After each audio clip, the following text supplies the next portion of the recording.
참고해서 보시는 거고, 공인중개사 법령상 용어 설명으로 틀린 것은 간데 용어 매회 냅니다. 매회. 알겠어요?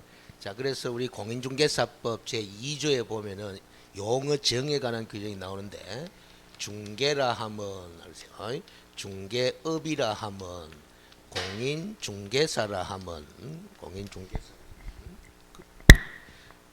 그다음에 개업 공인중개사라 하면 알았어요. 그다음에 소속 공인중개사라 하면 알았어요. 그다음에 중개보조원이라 하면 이 6개 용어에 대한 정의를 매회 물어본다. 매회. 알았어요. 매회. 그래서 지금 요 정도 단어만 딱 적어도 여러분들이 여기에 쭉 적혀져 있는 것들이 싹 주막 안산격으로 떠올라 지나가야 돼. 원래는. 그래서 제가 시범을 비볼게요. 그래서 이 정도는 아니라도 대충 뭐다 기기 싹 나야 돼. 중개라 하면 법 제3조 규정에 의한 중개 대상물에 대하여 거래 당사자 간의 매매, 교환, 임대차 그 밖의 권리의 득실 변경에 관한 행위를 알선하는 것을 말한다. 중개업이라 하면 다른 사람의 의뢰에 의하여 일정한 보수를 받고 중개를 업으로 행하는 것을 말한다. 공인중개사라 하면 이 법, 즉 공인중개사법에 의해 공인중개사 자격을 취득한 자를 말한다. 개업공인중개사라 하면 공인중개사법 제9조에 따라 중개사무소 개설 등록을 한 자를 말한다. 개설 등록을 한 자를 말한다. 자격 취득한 자를 말한다. 등록한 자를 말한다. 소속 공인중개사라 하면 공인중개사로서 개업 공인중개사의 소속대가 중개 업무를 수행하거나 개업 공인중개사의 중개 업무와 관련한 업무를 보조하는 자를 말한다. 이렇게 있어요. 그런데 이 소속 공인중개사 개념에는 괄호가 탁 붙어 있잖아. 법인인 개업 공인중개사의 사원 또는 임원으로서 공인중개사인 자를 제외한다, 포함한다. 그래서 그 사람도 소속 공인중개사다.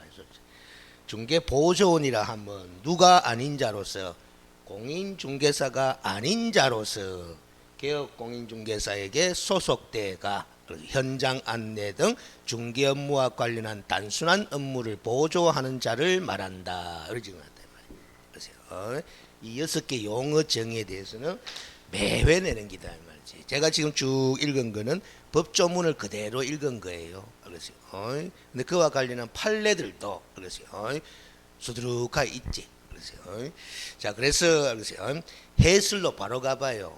1번의 해설 판례를 소개해 놨는데 상당히 길죠. 알겠어요? 이걸 그냥 다 외우려고 달려들지 마. 알겠어요? 그냥 쭉 읽으시라 이 말이지. 읽다가 보면 중간중간에 우리가 뭐 달아봤던 문장도 섞여 있다 안 섞여 있다? 섞여 있다라는 거지. 알겠어요? 자, 그래서 알겠어요? 요 첫째 문제니까 알겠어요? 1번 판례만 뭐다 안 빼먹고 함자고 같이 읽어볼게요. 여러분 눈으로 읽어요. 부동산 중개업의 대상이 되는 중개행위는 이 중개행위를 업으로 하는 것이 중개업 아닙니까? 그렇죠. 그 중개업의 대상이 되는 중개행위는 중개 대상물에 대하여 거래 당사자 간의 매매 교환 임대차 그 밖의 권리의 득실 변경 행위를 알선하는 것이라고 규정하고 있다. 공인중개사법에. 그래서요. 규정하고 있다. 그 개념이잖아요. 그래서 중개행위는 당사자 사이에 매매나 교환이나 임대차 등 그 밖의 권리의 득실 변경에 관한 행위를 가리키는 법률행위가 용이하게 성립할 수 있도록 조력하고 주선하는 사실행위라 할 것이다. 그 중개행위는 법률행위가 아니고 무슨 행위다? 사실행위다. 그럼 중개행위의 대상이 되는 매매행위나 교환행위나 임대차행위 그 밖의 권리의 득실 변경한 행위는 무슨 행위다? 법률행위다라는 거예요. 그래서요. 자, 거기까지 읽어서 칠판 봐봐요. 그래서요. 중개 대상물이라는 이 물건에 대하여 거래 당사자 간에 매매를 할 수도 있고 교환을 할 수도 있고 임대차를 할 수도 있고 그 밖의 권리의 득실 변경한 행위를 하잖아. 그거는 법률행위다. 이 법률행위. A와 B가 거래 당사자가 하는 거래 계약은 무슨 행위다? 법률행위다 이 말이지. 그 법률행위가 용이하게 성립될 수 있도록 조력하고 도와주는 그게 바로 무슨 행위다? 중개행위인데 그 중개행위는 뭐다? 사실행위라 할 것이다 라는 거예요. 그 중개행위는 무슨 행위? 사실행위. 중개의 대상이 되는 이 거래 당사자 간의 거래행위. 거래행위는 무슨 행위? 법률행위다라는 거예요. 알겠어요? 그래서 이 판결문에 글이 써놨잖아. 그럼 시험 출제위원이 봐봐요. 민법에서 여러분들이 중요하게 들어보는 법률행위와 사실행위라는 용어로 지문을 이 과목에서 구사할 수 있는 기다. 중개행위 그 자체는 무슨 행위로서의 성격이 있다? 사실행위. 그런데 중개행위의 대상이 되는 거래 당사자 간의 이 거래행위는 매매행위, 교환행위, 임대차행위는 무슨 행위에 해당하는 거다? 법률행위에 해당하는 거다. 그리고 결국 중개는 그 법률행위가 용이하게 성립될 수 있도록 매매가 용이하게 성립될 수 있도록 도와주는 그런 사실행위에 해당한다라고 적어놓은 거죠.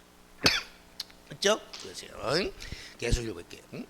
따라서 우리 변호사법 제3조에서 규정한 무슨 사무는 법률사무는 법률사무 가는 걸 동그라미 딱 쳐놔봐봐요. 그러면 이 법률사무는 변호사법 제3조에서 규정해놨다 앞에 적어놨잖아. 이게 뭔 뜻이냐면은 법률사무는 변호사의 뭐다? 변호사의 직무야. 그 말은 변호사는 무슨 사무를 할 수 있는 자다? 법률 사무를 할 수 있는 자다라는 거예요. 변호사법 제3조에 글이 적어놨다라는 거야. 알겠습니까? 무슨 말인지 자 여기서 질문 딱 던질게. 그러면 요 중개행위 내지 요 중개 업무가 요 법률 사무에 들어갈까요? 안 들어갈까요? 잘 들어요. 만약에 요 중개행위가 법률 사무에 들어간다 하면은 변호사의 직무가 되잖아. 맞지? 그럼 변호사도 이 중개 행위를 할 수 있는 거다 없는 거다? 있는 거다 이리 돼 버려요. 이게 요 들어간다 생각해 버리면 알겠어요? 무슨 말이지? 그러면 어떤 현상이 되느냐 하면은 이 변호사라는 사람은 변호사법에 따라서 업무를 수행하는 사람이잖아. 그러면 요 중개행위가 여기에 들어간다라고 가정을 해버리면은 변호사도 다른 법률, 변호사법이라는 다른 법률의 규정에 따라가 중개 업무를 할 수 있는 자다, 없는 자다, 있는 자다 이렇게 돼버려요. 알겠어요? 그러면 여러분들 이 과목 공부하면서 다른 법률의 규정에 따라 중개업을 할 수 있는 자 4개 왜 안 나눠? 다른 법률의 규정에 따라 중개업을 할 수 있는 자 4개 왜 안 나눠? 뭐 있어요? 농협, 산림조합, 산업단지관리기관, 자산관리공사 요 4개 외웠잖아. 그 4개에 변호사 있어 없어요? 없잖아. 그럼 결국 이 판례는 뭘 뜻하는지 하면 변호사는 다른 법률의 규정에 따라 중개업을 할 수 있는 자에 포함되는 자다 안 되는 자다? 안 되는 자다 하는 결론이 이 판례라요. 그래서요. 무슨 소리인지 알겠지? 그러면 변호사가 그래서요. 봐봐. 중개업을 하려고 하면 무슨 증 따야 된다. 공인중개사 자격증 따가 공인중개사법에 따라 중개사무소 개설 등록을 해야 된다 한다 해야 된다라는 거야. 알겠어요? 무슨 말이지? 그런데 우리가 다른 법률의 규정에 따라 중개업을 할 수 있는 자가 된다면은 공인중개사 자격증 딸 필요 있다 없다? 없다. 알겠어요? 그냥 중개업 해도 된다 안 된다? 된다. 이런 논리가 되거든. 그 결국 이 판례는 변호사든 다른 법률의 규정에 따라 중개업을 할 수 있는 자에 포함되지도 않기 때문에 거기다가 공인중개사도 아니기 때문에 변호사가 변호사 자격증만 갖고 변호사 사무실에서 중개업을 한다 뭐 한다? 뭐 한다라는 거예요. 하게 되면은 무등록 중개업으로서 형사처벌 대상이 되는 거야. 알겠어요? 그래서 이 변호사도 중개업을 하고 싶으면 중개사무소 개설 등록 기준을 갖춰가 등록해야 한다 한다? 해야 된다 말이야. 등록 기준을 갖추려니까 바로 첫 번째 무엇부터 따야 된다? 공인중개사 자격증부터 따야 된다라는 그게 이 판례의 결론이다. 과연 그런지 한번 계속 읽어봅시다. 응? 그래서 변호사법 제3조에서 규정한 법률사무는 거래당사자 행위를 사실상 보호하는 업무를 수행하는 데 그치는 공인중개사법의 중개행위와는 뭐 되는 것이다? 구별되는 것이고, 알겠죠? 구별되는 것이고 하는 말은 요 중갱이가 법률 사무에 포함된다고 볼 수 없다라는 소리야. 그래서 일반의 법률 사무에 중갱이가 당연히 포함되는 것이라고 해석할 수 없다라는 게. 요거는 여기에 포함되는 것이라고 당연히 해석할 수 없다라는 거야. 그래서 여기 포함되는 것이 아니다라는 소리예요. 그래서 이와 같은 법리는 구부동산 중개업법이 구부동산 중개업법 이런 표현이 판결문에 나오는 거예요. 그때 당시의 판결이기 때문에 그래. 이런 것들은 공인중개사법으로 바꿔서 읽으면 돼요. 공인중개사법이 중개업자에게 부동산 중개와 관련하여 매매계약서 등을 작성하거나 중개대상물에 대한 확인 설명 의무를 우리가 부과하고 있죠. 공인중개사법에서는. 그렇기 때문에 부동산 중개업자가 중개업무와 직접적으로 연관관계에 있고 공인중개사법에서 부과한 자기 의무를 이행하는 확인 설명 의무를 이행하는 과정에서 변호사의 직무와 일부 관련이 있는 업무를 행할 수 있다고 하여 달리 볼 것은 아니다. 다르게 해석할 필요는 없다. 또한 변호사에게 부동산 중개업이 허용된다고 하면은 변호사 직무의 독립성을 해할 염려가 있을 뿐만 아니라 비밀 유지 의무, 이익충돌 회피 의무 등 변호사의 신분상 직무상 의무를 규정한 변호사법의 입법 취지와 상충될 여지도 있더라. 그리고 변호사와 공인중개사의 자격 제도를 두게 된 취지나 각각의 자격 요건이나 시험 방법 과목, 양성 제도의 각 상이점 등을 종합해서 우리가 고려해 보면 변호사의 직무와 부동산 중개업이 합치되지도 않는다.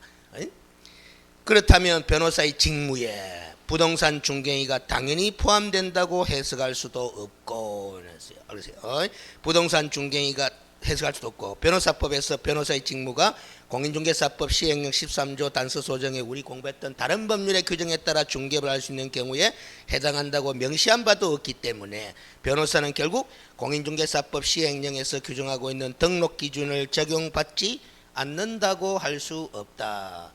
적용받지 않는다고 할 수는 없다 하는 말은 적용받는다라는 소리죠. 그럼 등록 기준의 적용을 받는다라는 말은 결국 변호사가 중개업을 할 때는 중개사무소 개설 등록 기준을 갖춰가 등록해야 한다. 해야 된다. 그 판례라. 알겠습니까? 주강 쭉 읽어주면 되는 게야. 이해됐어요? 안 됐어요? 이해됐죠? 이해됐으면 넘어가면 돼. 외웠나 안 외웠나 생각할 필요 없다 이 말이지. 분명히 그렇게 하셔야 됩니다. 꼭 기억하려고 노력할 필요 없어요. 그래서 봐봐요.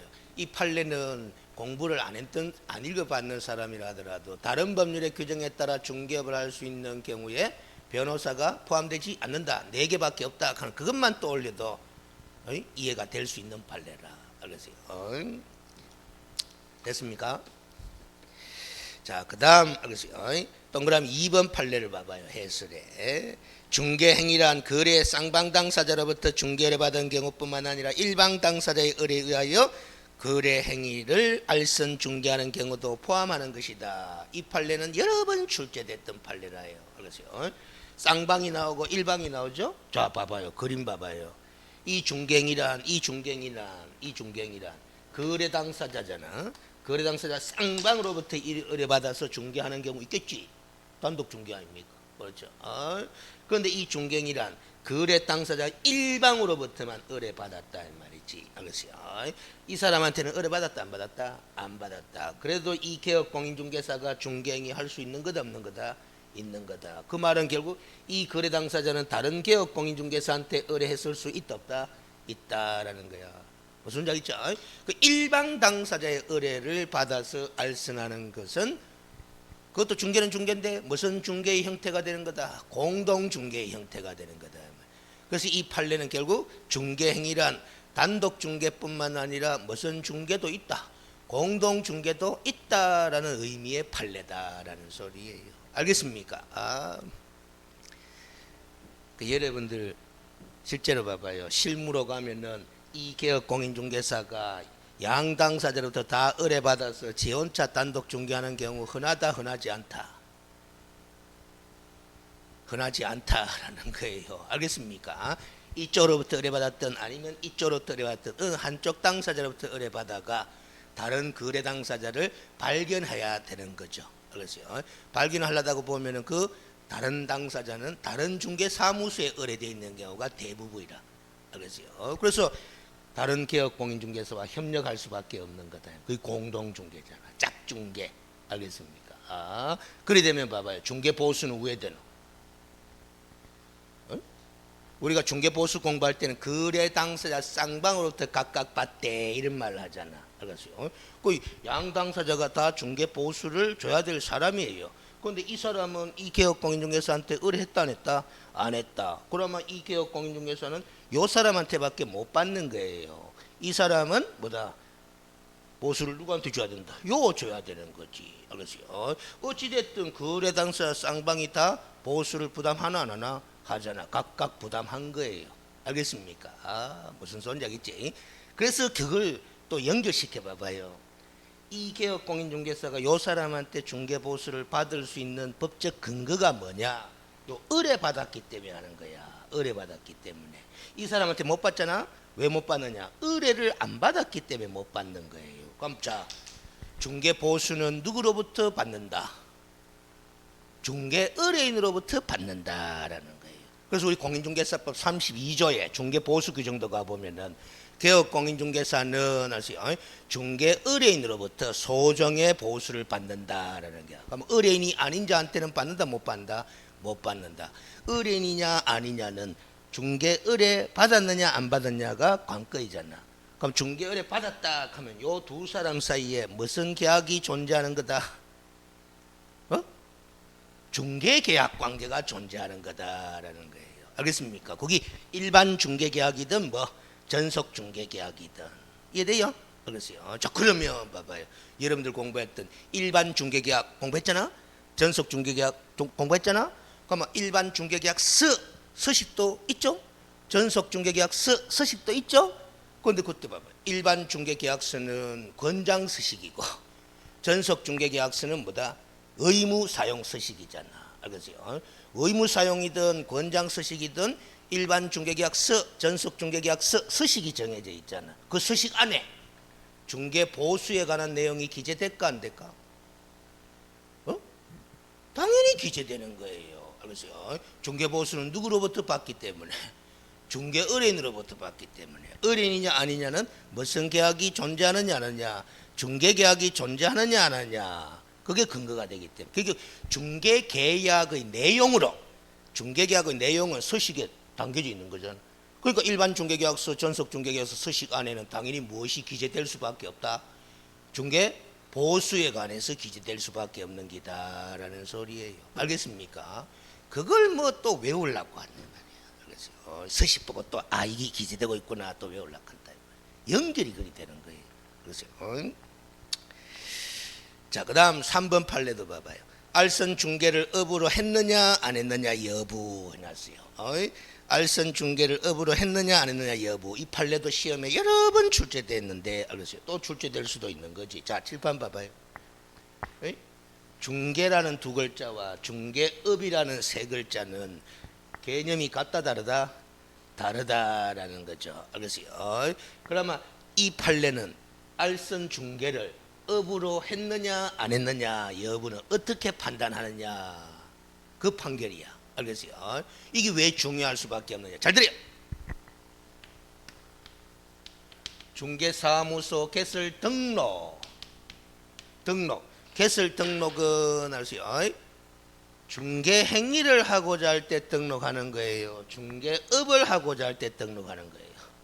중개업을 하고자 할 때 등록하는 거다 말이지. 그러면 업이 아닌 단순한 중개 행위에 불과한 행위를 한다면은 등록할 필요 있다 없다? 없다라는 거예요. 그렇다면은 중개업이냐 아니냐 이 중개 행위를 업으로 했느냐 안 했느냐는 중요하다 안 중요하다? 중요하다라는 거예요. 그래서 이 판례가 시험에 자주 나올 수밖에 없는 거야. 여러분들은 자꾸 찍어주의 쏙 하잖아. 알겠어요? 찍을 때 알겠어요? 무턱대고 찍는 게 아니에요. 알겠어요? 이 판례나 이 조문이 알겠어요? 이 법에서 입에서 상당히 중요한 의미를 지니는 내용이면은 찍어야 되는 게고 중요한 의미를 지니지 않는 거라면 뭐다? 찍으면 안 되는 거래요. 알겠어요? 맞죠? 알겠어요? 그래서 이 판례가 중요한 거단 말이야. 알겠어요? 그런데 이렇게 중요한 의미를 지니는 내용만 찍어 갖고는 100점이 안 나와요. 왜 그러냐 하면은 이놈은 중요한 의미를 지니는 걸 찍는 거는 저뿐만 아니라 웬만한 학원생들은 다 찍어. 알겠어요? 그럼 다 맞춰버려. 100점 나와버려. 그러니까 출제위원들이 왜 하냐면은 이 법령 속에서 중요한 의미가 없는 부분도 틀리랍시고 변별력을 구사하기 위해서 뭐다 집어낸다 안 낸다 냅니다. 무슨 소리인지 알겠어요? 그것 때문에 우리가 고득점을 하려고 하면 뭐 찍은 거 이외에도 주변 이야기도 쭉 봐놔야 되는 기라. 알겠어요? 그런 게 때문에.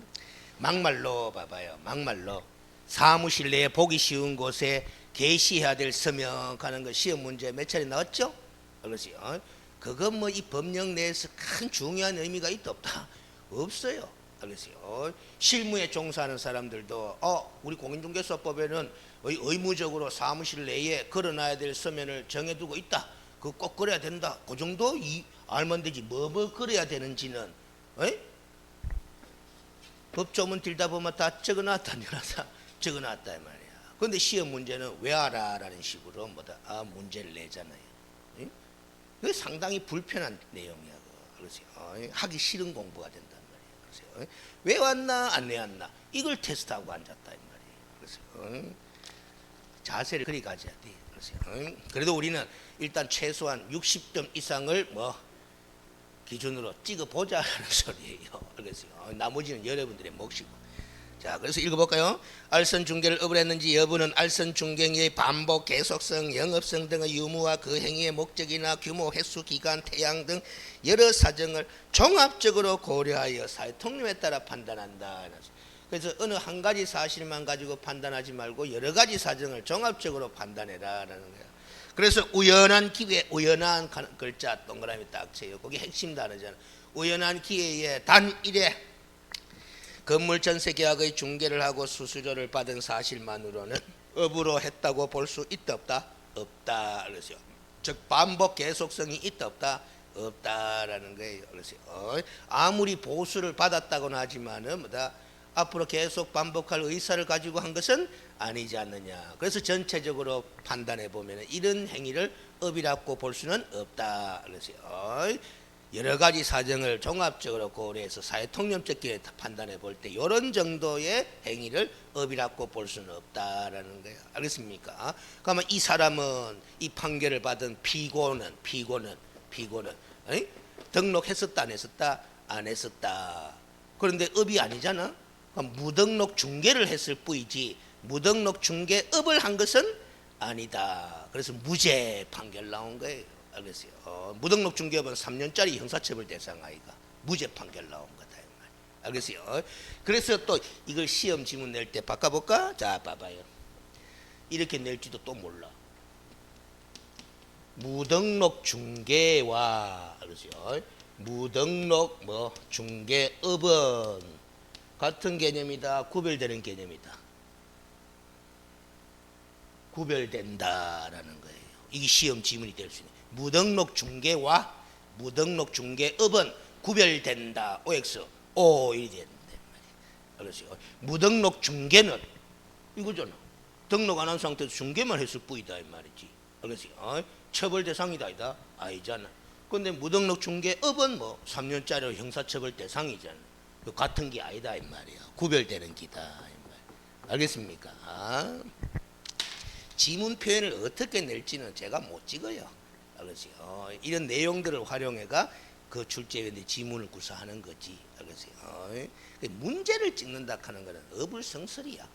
알겠어요? 그 문제와 관련된 내용을 우리가 찍을 수는 있죠. 알겠어요? 용어 정의와 관련해서는 무조건 시험 문제 나옵니다. 이건 누구라도 찍어. 알겠어요? 그런 것 때문에.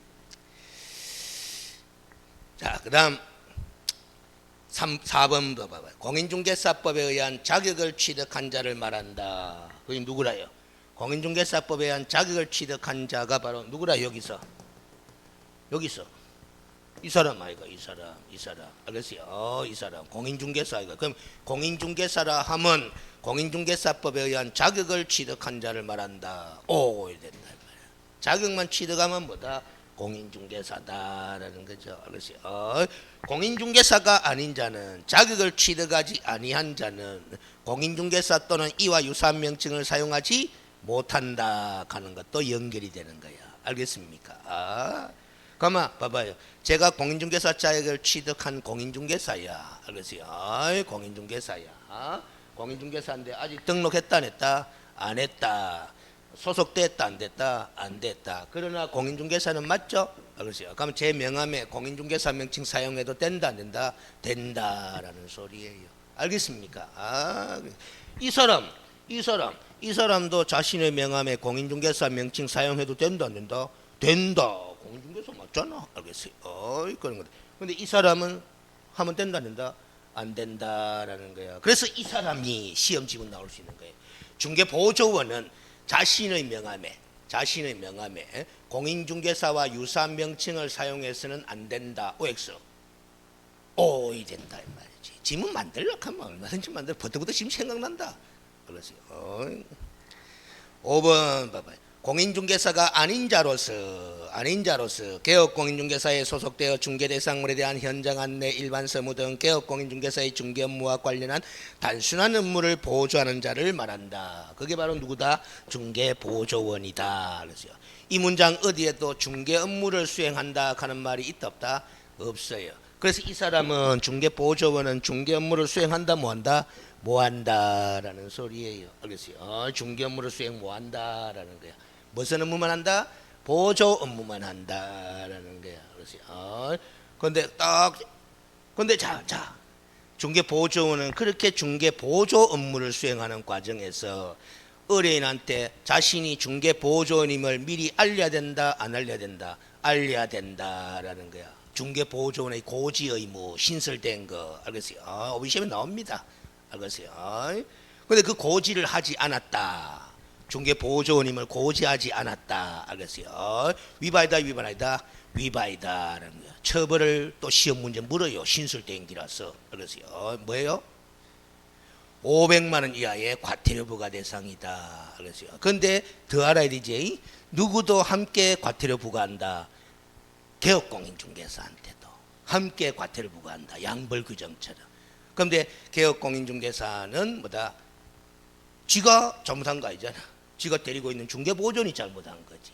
그래서 지나치다 해서 다만 내가 개업공인중개사가 중개보조원의 고지 의무를 위반하지 않도록 상당한 주의와 감독을 게을리하지 아니한 경우에는 제외한다. 그랬어요. 과태료를 부과하지 않는다. 무슨 얘기지? 그렇게까지 정리가 돼야 되는 거예요. 됐습니까? 다음 2번 문제만 봐요.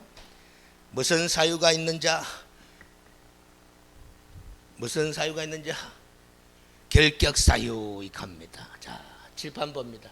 그 여러분들이 아직까지 공부가 뭐 완벽하게 안 되는 바람에 그냥 결격 사유 간다. 제가 칠판 적어 볼게요.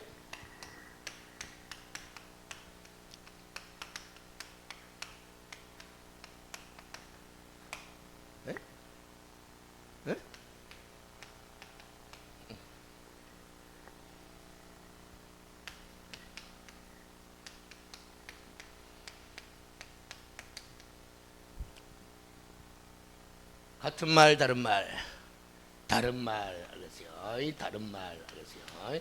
지금 이 문제는 위에 거 밑에 거 알겠어요? 근데 여러분들은 이거 다 띠쁘고 알면서 머릿속으로는 아는데 입으로 내뱉을 때는 알면서 뭐다 그냥 결격사유 이렇게 본다 이 말이에요. 알겠어요? 그 가다 보면 모르는 사람이 아니다고 이거 다르다 하는 거 아는 사람인데 자꾸 그렇게 하다 보면 나중에 시험장에서 실수를 범하게 된다 이 말이에요. 알겠어요? 실수. 자, 그럼 칠판 봅니다. 이 공인중개사의 결격 사유 하는 거는 자격을 취득할 수 없는 사유 맞죠? 알겠어요? 뭐예요?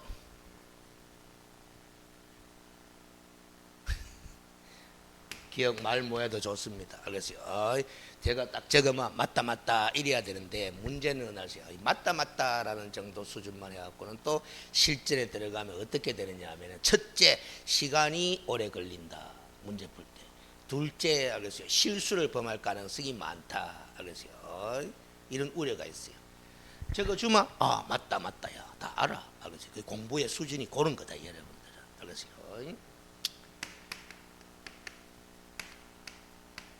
공인중개사 자격시험에 부정행위를 하다가 적발되면은 5년간 자격시험 응시기간이 정지돼 버리잖아. 알겠어요? 그 5년간 정지기간 중에 있는 자들 부정행위자. 그 다음에 뭐 공인중개사 자격 취소 처분 이미 땄는 사람인데 자격 취소 후 몇 년 3년이 경과되지 아니한 자. 알겠어요? 이 사람은 3년 동안은 응시한다 뭐한다? 뭐한다.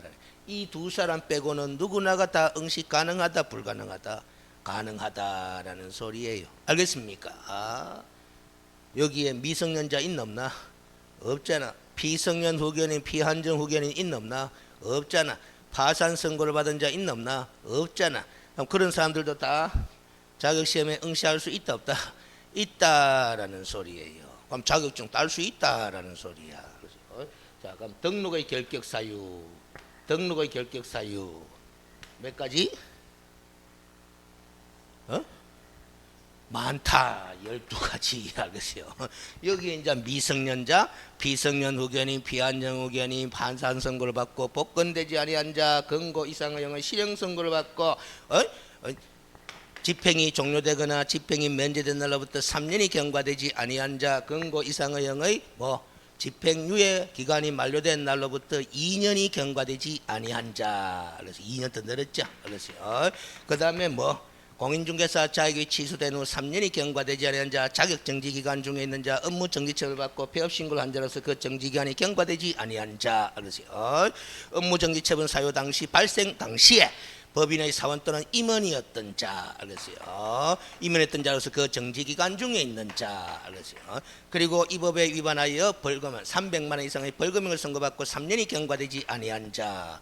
이런 이때까지 결격사유에 해당하는 사원 또는 임원이 있는 법인 그 자체도 결격사유 12가지다. 그렇죠? 그런데 주의할 거는 봐봐요. 분명히 이것과 이것은 다르다라는 거지. 다른데 요 놈은 요도 있더라라는 거야. 요도. 요 놈은 어디에도 있더라? 요도 있더라라는 거야. 그러면 자격이 취소된 후 3년이 경과되지 아니한 자는 시험에 응시한다 뭐한다? 뭐할 뿐만 아니라 무슨 결격 사유로서 등록의 결격 사유로서 중개 보조원이 될 수도 있다 없다? 없다라는 이런 결론이 나오는 거야. 요 놈은 요도 있더라라는 거야. 근데 이 놈은 요만 있지 요는 없어. 그럼 이놈은 알겠어요? 자격증을 못 따. 알겠어요? 그런데 중개 보조원으로 근무할 수는 있다 없다? 있다라는 소리가 되는 거예요. 알겠어요? 그리고 이런 상관관계 다 완벽하게 푸득푸득 판단하려고 하면 이 12개가 머릿속에서 탁 비교가 돼야 한다 안 돼야 돼야 되는 거예요. 알겠습니까? 그러면 지금 이 2번 문제에서 해설을 보는 것은 큰 의미가 없어요. 읽어보긴 하지만은 알겠어요? 뭐를 점검해야 된다? 12가지. 12가지 꼭 다시 한번 점검해야 됩니다. 제가 해설지에 다 12가지를 다 적을까 하다가 말아빗어. 그랬어요. 12가지 다 알아야 됩니다. 오케이. 그런데 지금 이 결격사유, 등록의 결격사유와 관련해서 최근에 작년에 개정된 거 하나가 거기에 해설해 보면은 디귿에 있잖아. 디귿 한번 봐봐요. 금고 이상의 형의 집행유예를 받고 그 유예기간이 만료된 날부터 몇 년, 2년이 지나지 아니한 자, 만료된 날로부터 2년이 지나지 아니한 자, 요 표현이 작년에 개정된 부분이라 알겠어요. 옛날에는 개정되기 전에는 그냥 집행유예 기간 중에 있는 자가 결격사유인데 지금은 집행유예 기간이 끝나고 난 다음에 몇 년 더, 2년 더 이렇게 결격 기간이 더 늘어났다라는 거예요. 알겠습니까? 됐어요? 자, 그리고 이거 한번 생각해 봐요. 자, 제 설명을 들어봐봐요. 법인인 개업 공인중개사에 사원 또는 임원 가는 사람이 있잖아. 그렇죠? 그러면 사원 또는 임원 중에 어느 한 사람이라도 이 결격 사유에 해당하는 사람이 있으면 법인 자체가 무슨 사유가 된다? 결격 사유가 돼요. 그러니까 법인 자체가 결격 사유가 되면은 등록이 왜 된다? 취소되게 된다라는 거야. 지나치다 안 지나치다? 지나치다라는 거예요. 그래서 임원 한 사람 때문에 법인 회사에 등록을 취소시켜 버린다 이 말이지. 지나치니까 몇 월 이내에 2월 이내에 해소하면 그러하지 아니하다 이렇게 정리가 돼야 된다.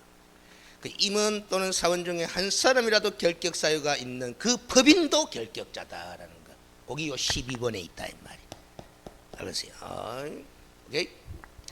그러면 결격 사유 분명히 나옵니다. 시험에 분명히 나옵니다. 이거 알겠어요? 매회 낸다 이 말. 벌써 두 문제 가르쳐줬어요. 뭐 나오는지 용어 정의 나옵니다. 결격 사유 등록의 결격 사유는 무조건 나옵니다. 근데 제가 요걸 무조건 낸다 하면서 뭐다 이것도 같이 부처가 이야기하고 있잖아. 에? 섞어가지고 장난을 잘 치기 때문에 그런 거야. 알겠습니까? 무슨 소리인지 알겠어요? 자, 그 다음 3번 문제로 갑니다. 3번 문제만 봐요. 무슨 계약과 무슨 계약에 관한 설명. 일반 중개계약과 전속 중개계약에 관한 설명. 무조건 나옵니다. 알겠어요? 시험 문제. 알겠어요?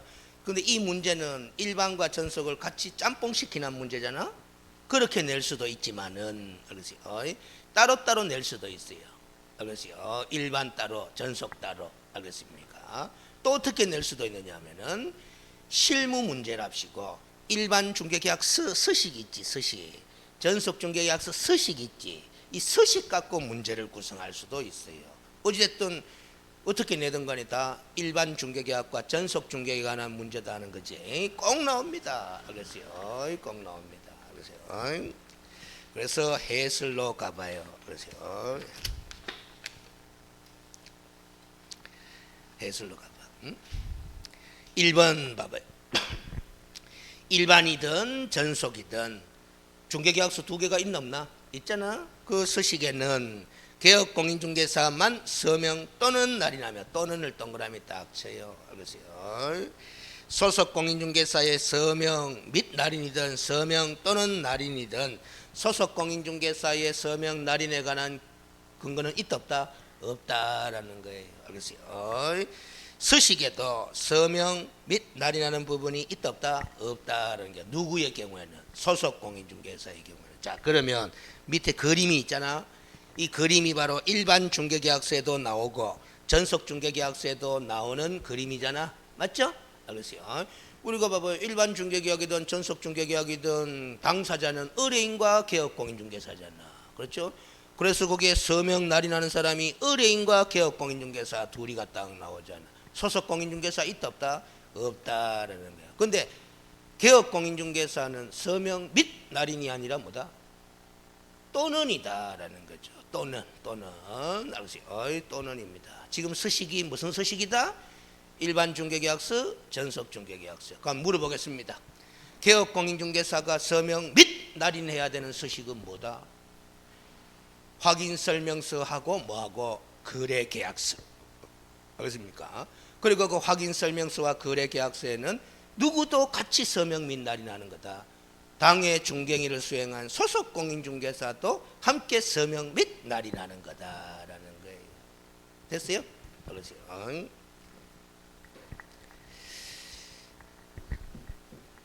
이거 살짝 던져볼까?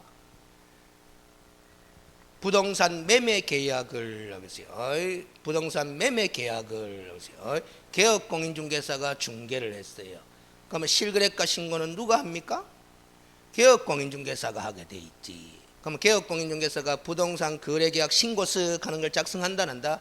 한다. 거기에 서명 및 날인이다, 서명 또는 날인이다. 어? 또는이다 이 말이지. 제가 방금 뭐라 했어요? 서명 및 날인하는 거는 두 개뿐이다. 확인설명서와 뭐 거래계약서. 알겠습니까? 오케이? 그런데 그 실거래가 신고를 누가 대행할 수도 있다. 소속공인중개사가 대행할 수도 있다라는 거지.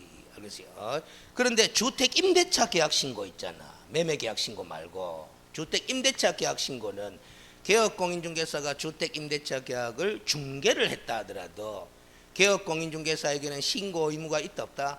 없어요. 누가 신고하는 거다? 임대인과 임차인이 공동으로 신고하는 거야. 알겠습니까? 다만 이 개업공인중개사는 그 임대인과 임차인의 위임을 받아서 신고할 수는 있다 없다? 있다라는 거지. 알겠습니까? 그리고 주택임대차 계약 신고에는 소속 공인중개사가 대행 신고할 수 있다 하는 규정 있다 없다? 당연히 없는 거예요. 왜? 개업공인중개사에게는 신고 의무가 없으니까. 알겠습니까? 그렇게 연결식을 싹 한다.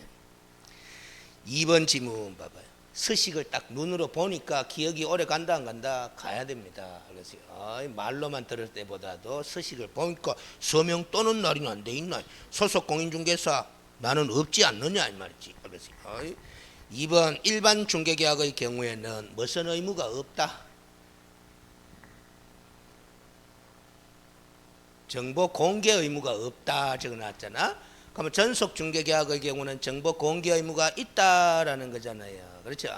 자, 제가 이렇게 또 지문문 만들어 볼게요.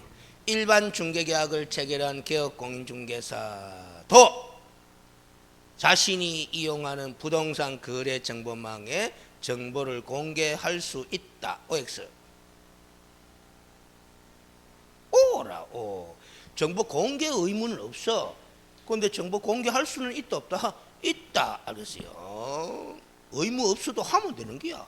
알겠어요? 근데 실무로 가면은 한다 안 한다? 안 하지 뭐. 의무가 없는데 하겠나? 남 좋은 일 시킨다 이 말이지. 안 한다. 그건 할 수는 있다. 그러면 오자. 알겠어요?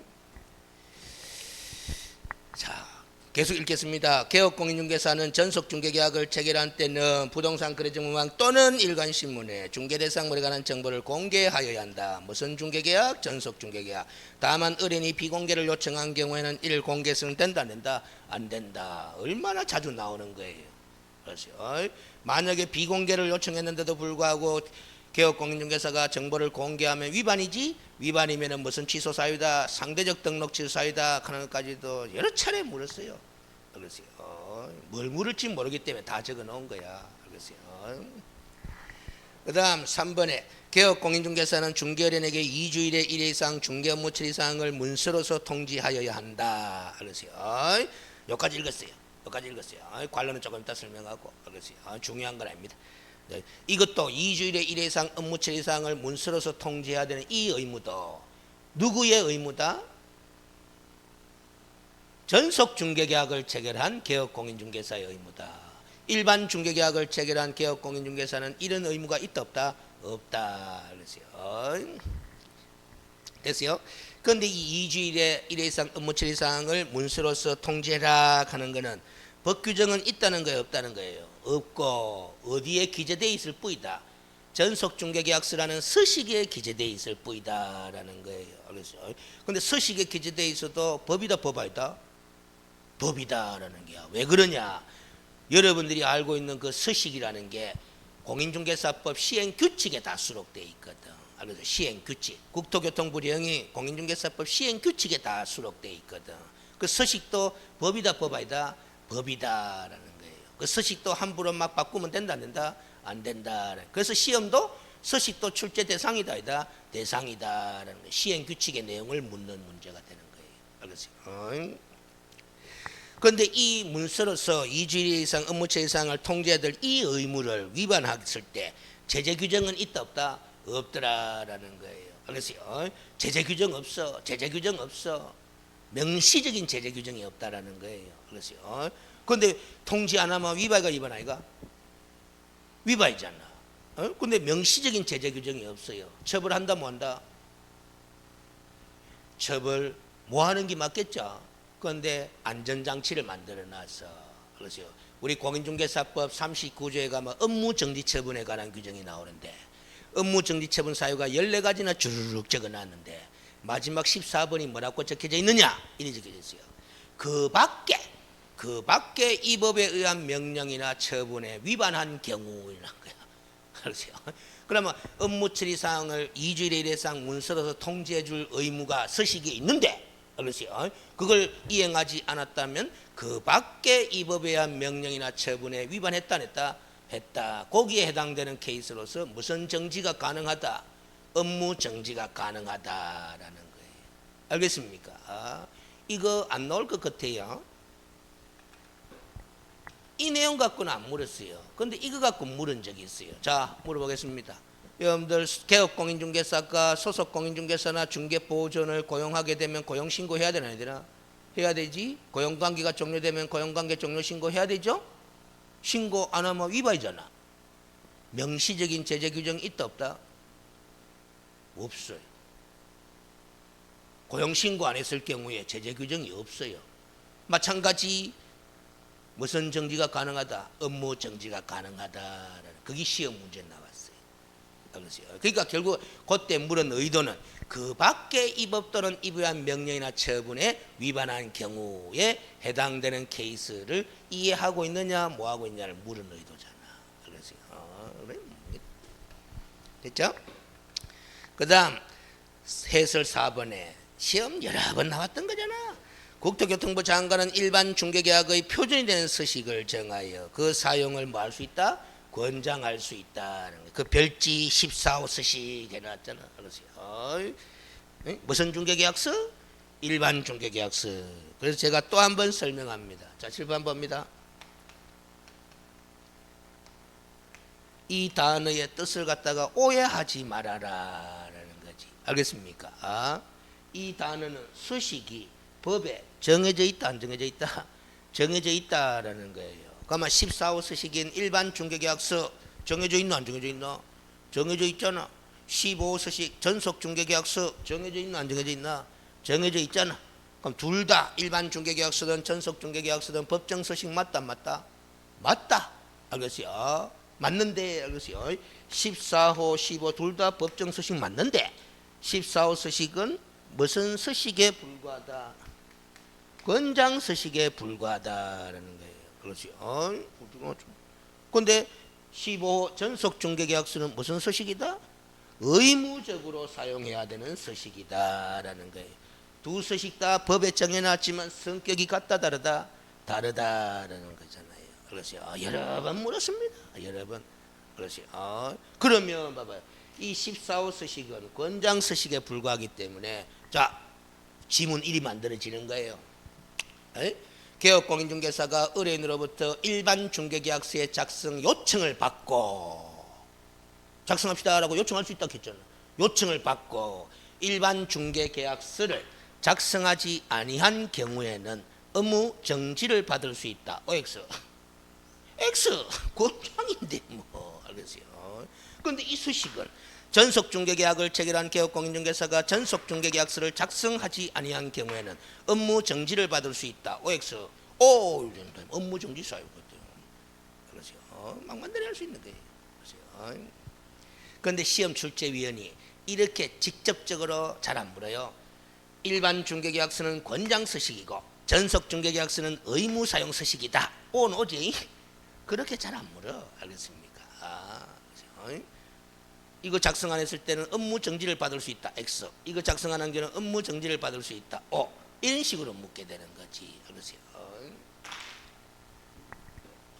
됐습니까? 그 다음 5번 내용 봐봐요. 일반 중개계약이잖아.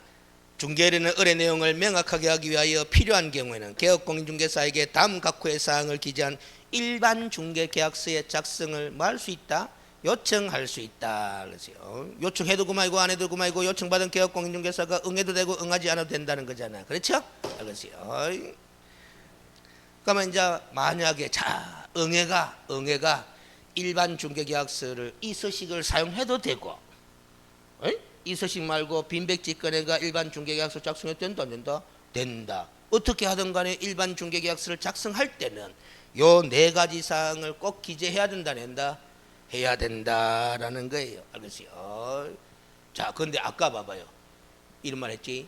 중개 의뢰인으로부터 소정의 보수를 받기 때문에 중개계약서 서식에는 보수에 관한 내용이 기재된가 안 될까? 된다 했잖아. 그 3번 봐봐라. 거래 예정 가격에 대하여 정한 중개 보수료 안 돼 있나?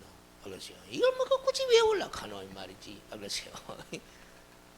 돼요? 응? 그런 게 되면 됐지? 거래 예정 가격 하는 게 있죠? 거래 예정 가격이 2번에도 있고 3번에도 있죠? 자, 칠판 또 봅니다.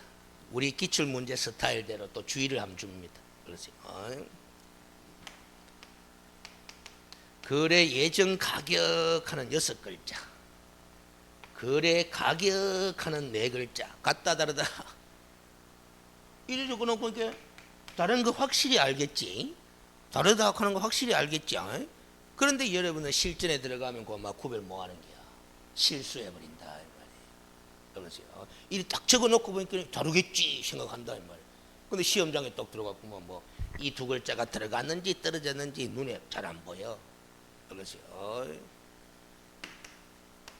매매계약서, 거래계약서, 거래계약서에는 알세요. 어느 가격이 기재될까? 밑에 끼 기재되는 거야. 밑에 끼. 알겠습니까? 지금은 무슨 계약서? 일반 중개계약서, 전속 중개계약서, 중개계약서잖아요. 중개계약서에는 이게 아니고 뭐다? 이 가격이 기재된다라는 거예요. 알겠어요? 그럼 이 가격은 예정이라고 하지만은 결국 중개 의뢰 가격만 남았나? 맞잖아. 알겠어요? 얼마에 사고 싶습니다. 얼마에 팔고 싶습니다. 그 의뢰 가격 아이가 이 말이지. 중개 의뢰 가격하면 이해가 퍼뜩 되는데 막 거래 예정 가격이라고 적어 놓으니까 뭐다? 이해가 퍼뜩 안 가는 거예요. 그러니까 이 조문에서 거래 예정 가격이라고 적어 놓은 단어는 무슨 가격을 뜻하는 것이다? 의뢰 가격을 뜻하는 것이다. 의뢰인의 희망 가격을 뜻하는 것이다. 그러죠. 그게 이해식 공부라는 거예요. 그러죠. 그 다음 또 한 가지 물어보겠습니다. 여러분들 이 거래 계약서는 여기 기재된다 했어. 잘 맞췄잖아요. 그렇죠. 중개대상물 확인 설명서, 중개대상물 확인 설명서 여기에도 어느 기 기재됩니까? 중개대상물 확인 설명서. 힌트 드릴게요. 확인 설명은 이 확인 설명했는 내용이 요 기재되는 거잖아요. 그럼 확인 설명은 거래 계약이 체결되기 전에 하나, 거래 계약이 체결된 후에 하나. 전에 하는 거지. 중개가 완성되기 전에 하는 거잖아. 그러면 확인 설명서 서식에 기재되는 가격은 이기다. 거래 예정 가격이 되는 거예요. 알겠습니까? 그런데 여기에도 거래전 가격, 중개계약서에도 거래전 가격. 글자가 똑같지만은 중개계약서에 기재되는 거래전 가격은 의뢰인의 희망 가격이지만 확인설명서 서식에 기재되는 거래전 가격은 의뢰인의 희망 가격이 아니고 확인설명 누가 하노? 개업공인중개사 하잖아. 개업공인중개사의 의견 가격인 거예요. 알겠습니까? 의뢰인의 의뢰 가격이 아니고. 무슨 소리인지 알겠지? 그래서 여러분들이 학개론의 감정평가론을 30% 문제 내는 이유가 뭐다? 바로 이 확인 설명할 내용 중에 거래 예정 가격을 설명할 능력이 있어야 된다, 없어야 된다? 있어야 된다. 그 말은 결국 감정평가 능력이 기본적으로 있어야 된다, 없어야 된다? 있어야 된다. 2차적 수준의 감정평가. 알겠어요? 사례 비교 방식에 의한 2차적 수준의 감정평가 능력이 있어야 된다, 없어야 된다? 있어야 된다. 그런 뜻입니다. 됐어? 자, 그 다음에 4번 문제로 가봐요. 4번 문제. 내용 보지 말고 문제만 봐요. 확인 설명서는 종류가 몇 가지다? 4가지잖아요. 1, 2, 3, 4. 5번 시험에 1을 낸다 했나 안 낸다 했나? 낸다 했다 말이지. 서식이 개정됐다라는 거지. 알겠습니까? 그래서 개정된 서식 나눠드렸잖아. 이거는 수록을 안 해놨어요. 안 해놨는데 알겠어요? 꼭 보셔야 됩니다. 꼭 보셔야 됩니다. 그거 안 보고 들어갔다 한 문제 틀리면 여러분들 탓이에요. 그렇죠? 자, 그런데 알겠어요? 그런데 그 해설해 보면 그림을 쪼매나이 하나 그려놨다 안 그려놨다? 그려놨죠. 여기 5번에 확인 설명서 원 서식의 일부야. 일부. 근데 거기 보면 봐봐요. 현장 안내가 안내자, 그러니까 개업공인중개사가 안내했나, 소속이 안내했나, 중개보조원이 안내했나. 그리고 그 중개보조원이 안내했다면 자신이 중개보조원임을 미리 알려야 되잖아. 신분을 고지했나 안 했나. 알겠어요? 이런 걸 뭐다? 체크 표시하도록 돼 있다라는 거예요. 알겠습니까? 이런 식으로 확인 설명서 원 서식을 꼼꼼히 봐야 한다 안 봐야 한다? 봐야 된다 이 말이야. 그럼 눈으로 실질이 보지 말고 그 밑에 장글씨도 4줄 적어놨는데 한번 읽어볼게요. 중개보조원이란 공인중개사가 아닌 사람으로서 개업공인중개사에 소속되어 중개대상으로 대한 현장 안내 일반 서무 등 개업공인중개사의 중개 업무와 관련한 단순한 업무를 보조하는 사람을 말합니다. 맞죠? 용어 정의 그대로 적어놨잖아. 두 번째 당구장 중개보조원은 우리 공인중개사법 규정에 따라 현장 안내 등 중개 업무를 보조하는 경우 의뢰인에게 본인이 중개보조원이라는 사실을 미리 알려야 합니다라고 이런 식으로 잡아야 서식에 이런 식으로 문구가 반영돼 있다 안 돼 있다? 돼 있다라는 거예요. 왜 반영해 놨는 줄 알아요? 이런 문구를 서식에 왜 다 타이핑 쳐놨는 줄 알아요? 이 확인 설명서 서식을 누가 받아가노? 의뢰인들이 받아가잖아. 근데 의뢰인들이 우리 공인중개사 법령을 아는 사람이가 모르는 사람이가 모르는 사람이잖아. 그 법령에 따라서 이런 의무가 있구나 하는 걸 의뢰인도 알고 읽어보라라는 소리예요. 근데 법에 따라서 고지 의무가 있다라고 적어놨는데 보조원이 고지했더라 안 했더라?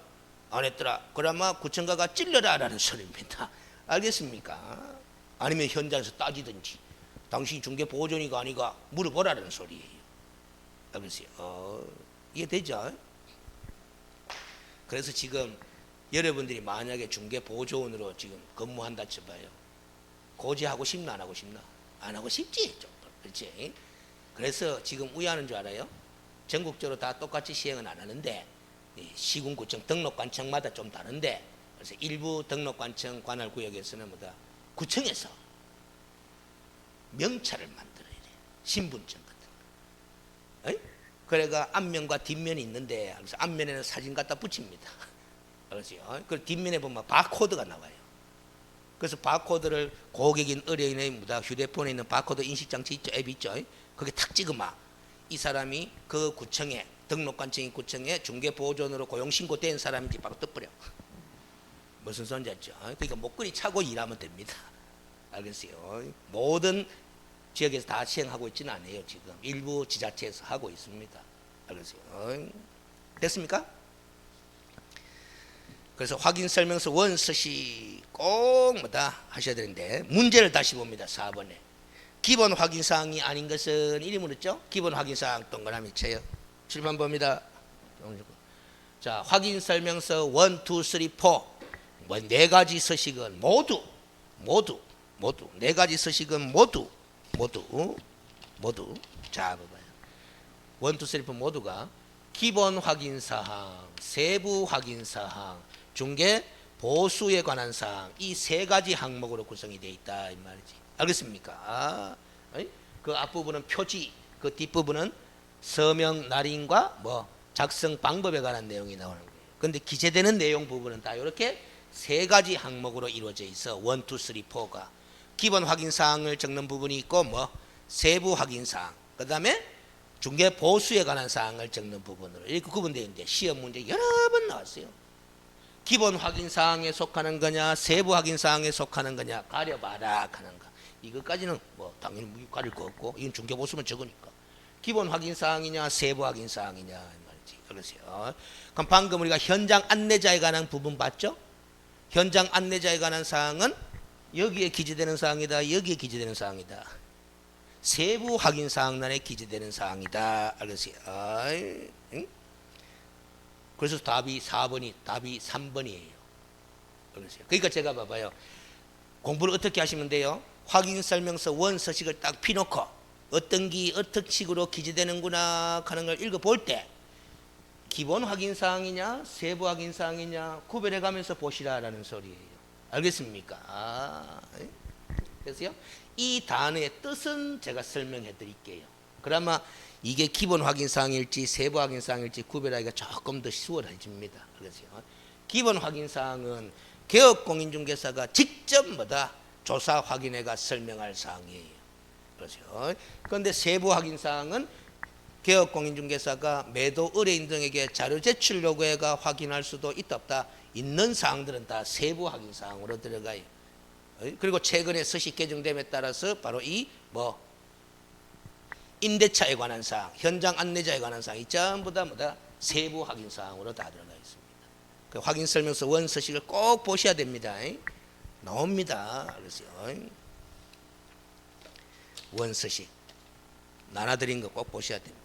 한 문제만 더 풀고 쉬었다 갑시다.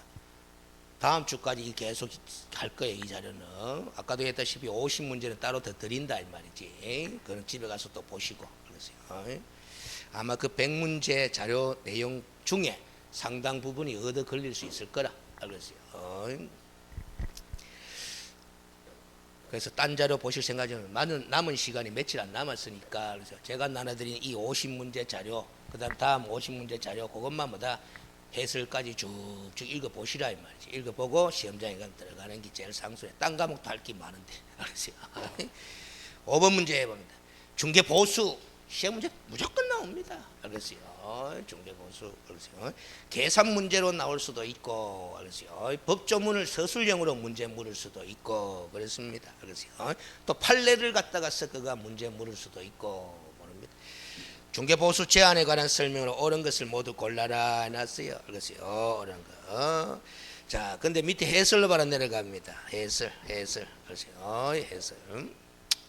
이 기억 판례가 몇 년 전에 나오긴 나왔는데 알겠어요. 저는 납득이 좀 불가능하지만은 어찌됐든 간에 알겠어요. 판례로 나왔기 때문에 출제 가능성을 염두에 두고 한번 보고는 가야 돼요. 자,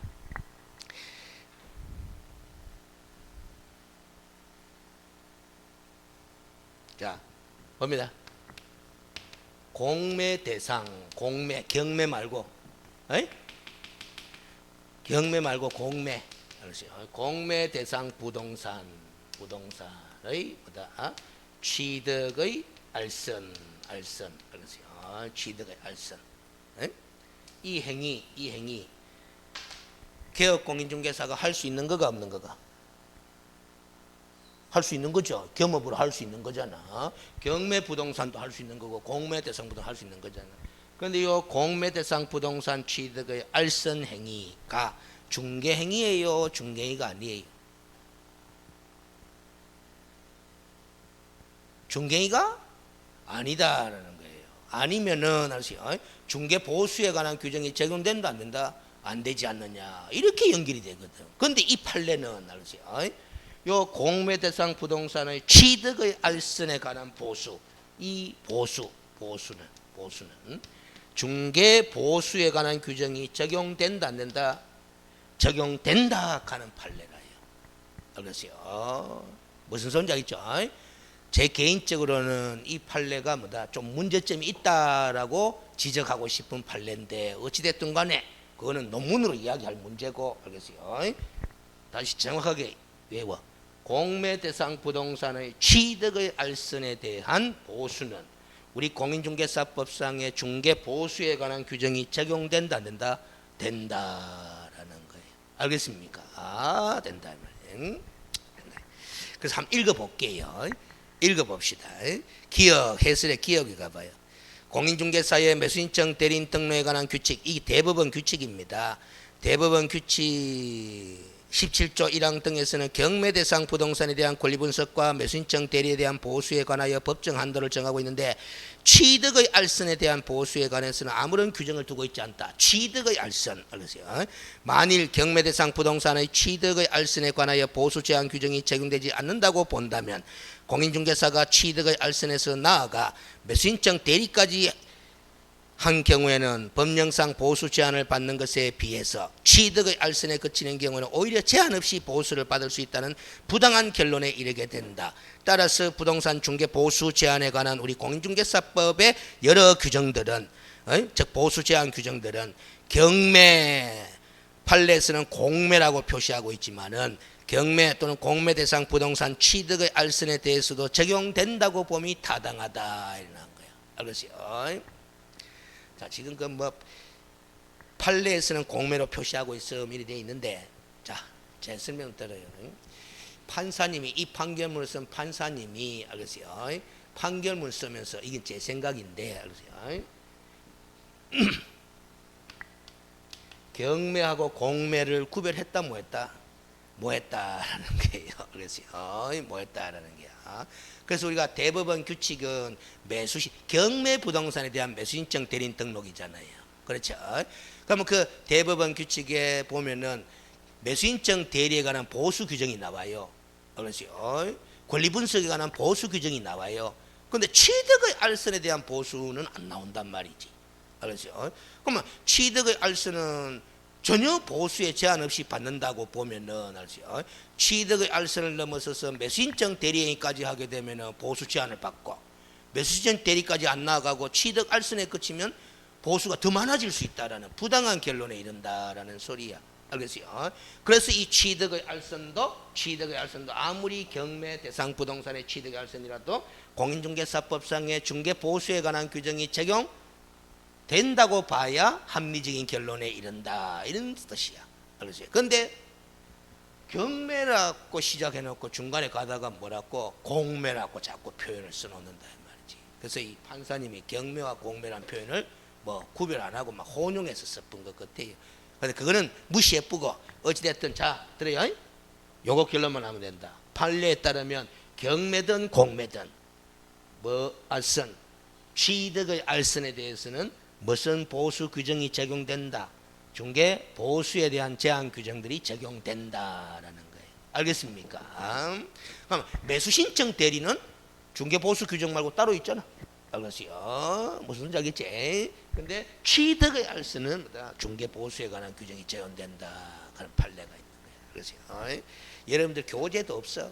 알겠어요? 기본서에도 없는 판례라요. 알겠어요? 근데 21년도 나온 판례입니다. 비교적 최근 판례라요. 알겠어요? 5번 시험에 만약에 이 판례가 나오면 여러분들만 아는 거야. 알겠어요? 여러분들만 아는 거야. 근데 이게 보수에 관한 판례이기 때문에 출제 가능성이 높다 안 높다? 높아 보입니다. 제가 볼 때는. 알겠어요? 자, 그 다음에 알겠어요? 그 다음에 이 니은 판례도 봐봐. 이 판례는 여러 번 출제됐던 판례라. 알겠어요? 또 나옵니다. 자, 결론부터 이야기하면 여러분 다 알고 있습니다. 우리 공인중개사법상의 중개 보수에 관한 거는 강행 규정이다, 임의 규정이다. 강행 규정이다라는 거죠. 그래서 그 강행 규정을 위반해서 보수 한도를 초과해서 보수를 받게 되면은 무효다, 무효하다, 무효다. 전부 무효다, 일부 무효다, 일부 무효다. 초과하는 범위 내에서 무효다. 이러는 거죠. 그 판례라요. 알겠어요? 됐어요? 자, 그런데 알겠어요? 강행법규에 해당하고 있죠. 강행법규. 알겠어요? 강행법규. 강행법규 가면은 강행법규라는 표현을 썼다면은 효력 규정이라는 뜻입니다. 단속 규정이 아니라. 알겠습니까? 자, 한 가지 그와 더불어서 자, 칠판 봅니다. 중개 의뢰인과 직접 거래하는 거는 검증이 맞아요, 안 맞아요? 맞죠? 이거 해서는 아니 된다 하는 검증 규정이 있잖아. 요 규정은 강행 규정 맞다 안 맞다? 무슨 규정? 단속 규정이다. 알겠어요? 그 효력 규정 아닙니다. 알겠어요? 그래서 의뢰인과 개업공인중개사가 직접 거래했더라도 뭐다 처벌 대상이 될 뿐이지. 유효하다 안 유효하다? 유효하다라는 거예요. 요 검증 규정은 효력 규정이 아니라 무슨 규정? 단속 규정이다. 알겠어요? 그럼 중개 보수에 관한 규정은 뭐다? 효력 규정이야. 알겠어요? 초과하는 범위는 좀 더 무효로 해버리니까. 알겠어요? 됐죠? 그 다음 디귿 판례를 봐봐요. 이 디귿 판례도 여러분들 기본수에 거의 잘 안 나와요. 알겠어요? 근데 이것도 최근에 나온 판례입니다.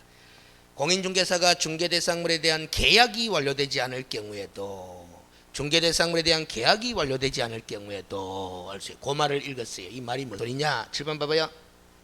아까 이 그림 그렸지? 알겠어요? 이 그림 그렸지? 알겠어요? 이 그림 그렸지? 알겠어요? 여기 뭐다? 계약 아닙니까? 중개대상물에 대한 계약이 말이다. 중개대상물에 대한 이 거래 계약이 완료되지 않을 경우에도 알겠어요? 자, 제가 설명드려요. 우리가 이 판례 읽기 전에는 알겠어요? 이렇게 알고 있죠. 이 개업공인중개사가 거래 당사자로부터 중개 의뢰인으로부터 보수를 받으려고 하면 이 계약이 성립돼야 되나 안 돼야 되나? 성립돼야 되잖아. 그렇죠. 이 계약이 완료돼야 되나 안 돼야 되나? 완료돼야 보수를 받는 거잖아요.